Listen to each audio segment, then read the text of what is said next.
So this is our second to last youth group video. What I would like to do, I'm going to do a final video for next week, but also what I would like to do, maybe late afternoon or mid-afternoon, I would love to just go over to Johnson's farm and get ice cream. I'll be hanging out there for a couple of hours, probably like 3 to 5 would be my guess. And just to be able to be there to see some of you all, whoever can make it by, just to say goodbye and to see people face to face. We're not, this is not always goodbye, because we will be back. We actually already have some plans for November, and we'll see if something even happens before that. This is our home base. All of our family lives in this area. And so anyways, I will send out emails and a remind about that coming up next week. And next week, the 16th will be our last youth group video and our last message. And so as I think about last words, last thoughts, things I want to leave you guys with, I was particularly struck by Jesus' last words. In the book of Matthew, which it turns out is actually where all 4 of our last messages will be coming from, as I've prepared and read and prayed about this. Jesus has some very powerful last words. As you all know, Jesus came and he lived, and he had followers, and they spent about 3 years with him, and then he was falsely tried and then executed, as we know. On Good Friday, what we call Good Friday, Jesus was killed. And then there was the resurrection. This is how we celebrate Resurrection Sunday or Easter. And immediately after that, Jesus began appearing to some of his disciples, which kind of freaked him out. Actually, it really kind of freaked a lot of them out. Some of them actually doubted, which we'll see. So Jesus came, he died, he rose again, and then he interacted with his followers.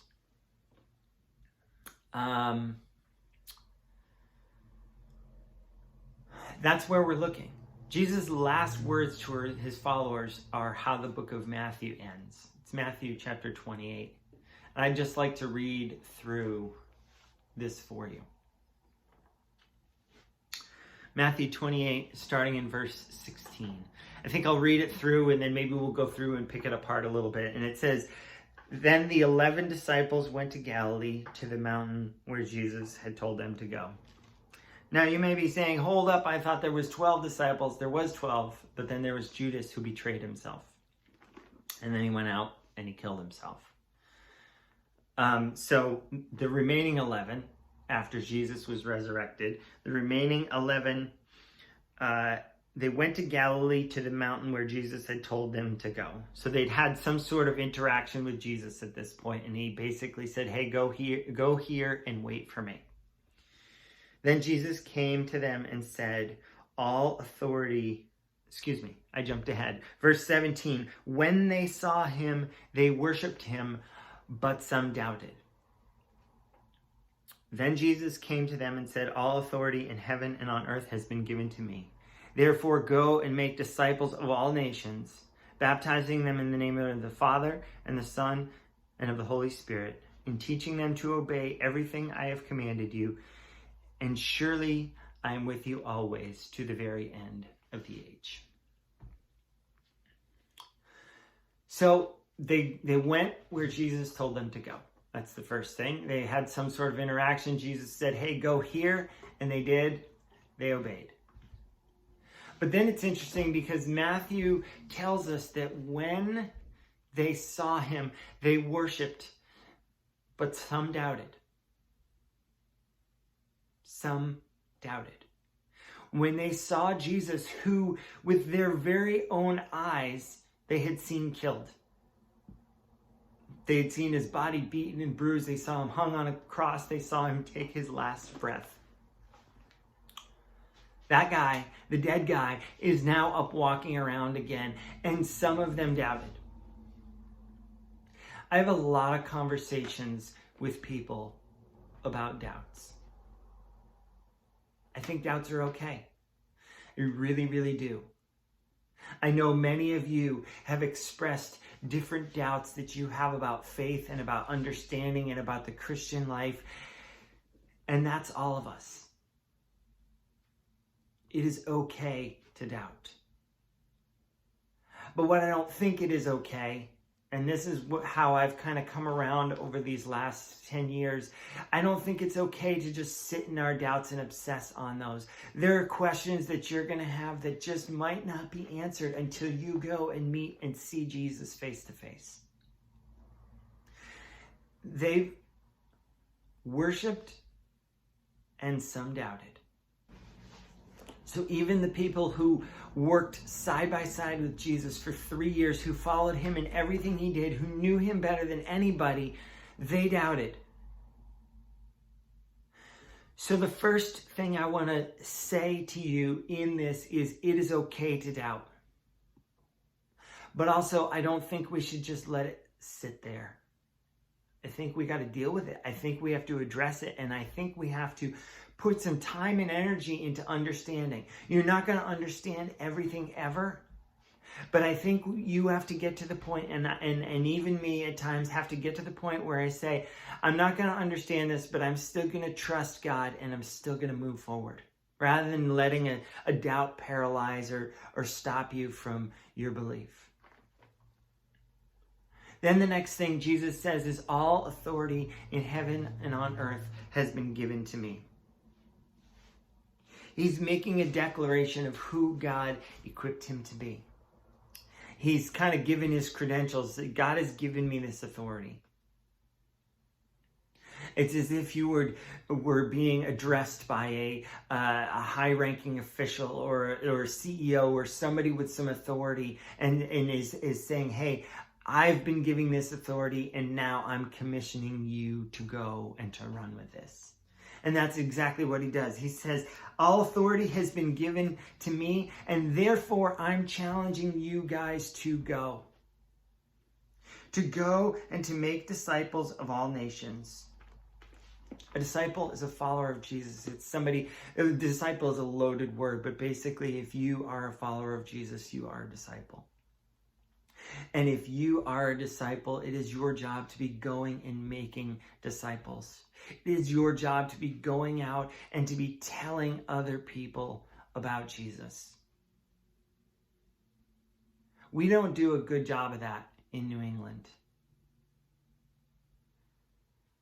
This is a command, this is a challenge from Jesus that if you are my follower, you got to be telling people. It doesn't mean you have to be out in the street with a megaphone yelling at people. It doesn't give you license to be obnoxious. In fact, the book of Peter says, I believe it's 1 Peter. I can't remember off the top of my head. It's always be ready to give an answer for the hope that you have, which is great. But then it says, and do so with gentleness and respect.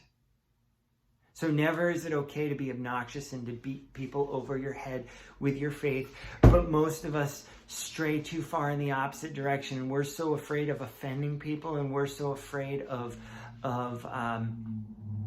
what people might think that we never tell anybody. Sometimes even our closest friends have no idea what our faith means to us. And what a shame that is. What a travesty it is, because we're disobeying what God commands us to do.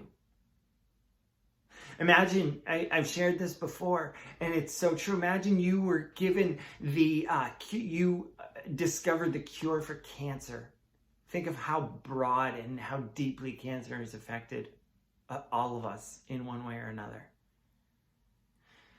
And you said, yeah, I don't think I want to tell people about this because, not everybody really wants to hear that, and they might be offended. And that would be insane. You wouldn't do that. You would shout it from the rooftops. You would beat down every door of every doctor's office in every prescription drug company to get the cure, to get things going, because you want people to stop dying from this awful disease. We have the cure to life.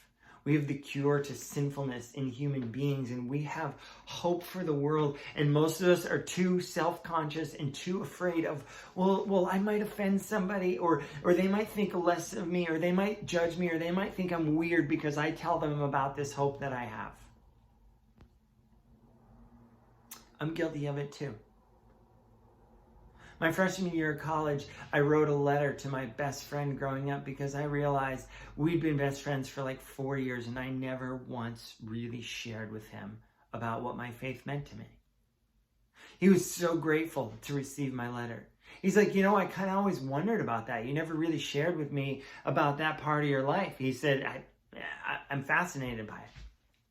To this day, I don't know where he stands with Jesus, but why would I keep that part of me and that incredible news of God's forgiveness to myself? You don't have to be obnoxious about it, but you can share your story. Nobody can take that away from you. In John chapter 9, there was a man who had been born blind. And Jesus came along and eventually healed him. And then he went out and started telling people. And the Pharisees, the people who were always at opposition with Jesus, kind of got after him and said, what's your deal? Like, why are you talking about Jesus? And they're really getting after him. And eventually they're calling the man a liar and a sinner and all these things. And the man eventually said, they were peppering him with questions. He said, here's what I know. I was blind before, and now I can see. And it was Jesus who did that. It was Jesus who healed me. That's the story of our faith. That's your testimony. That's the story of your life. If you're a follower of Jesus, you were blind, but now you can see. You were dead, but now you're alive because of Christ's goodness, because of his grace and his mercy. Why are we so afraid to tell people about that? I don't think it's an accident that Jesus' final words on earth before he ascended into heaven were, go and tell people about me, about what I've done, about the life I've lived. You're not responsible for how people respond to that. You're only responsible to share with people and to do it with love and respect. That's it. We make it way more complicated than it needs to be. And the other thing is, it needs to be done in relationship. I think. Share with your friends, share with your family, share with the people you work with. You have to go out on the street, and in some senses that's even safer because you don't know those people and you might never see them again. Therefore, go and make disciples of all nations, baptizing them in the name of the Father, the Son, and the Holy Spirit, teaching them to obey everything I have commanded you. Teaching them to follow Jesus to the best of their ability, obeying what he has for us, obeying his commands. And then here it is. And surely I am with you always to the very end of the age. It's a promise. There's a declaration of who he is. There's a command on what we should be going and doing. And there's a promise that God will be with us. I think it's the book of Hebrews, but I honestly don't remember off the top of my head, that we're told that God will give us the words that we need to say when we're talking to others about Jesus. Surely I am with you always to the very end of the age. This is in part the fact, just a reassurance for us of a comfort when we feel alone and we have nobody. But this is also so much more than that. It's not about you. It's about God is with us always. Jesus is with us when we're going and doing what he has for us. So friends, my second to last challenge, my second to last thought to all of you is, stop being like I was.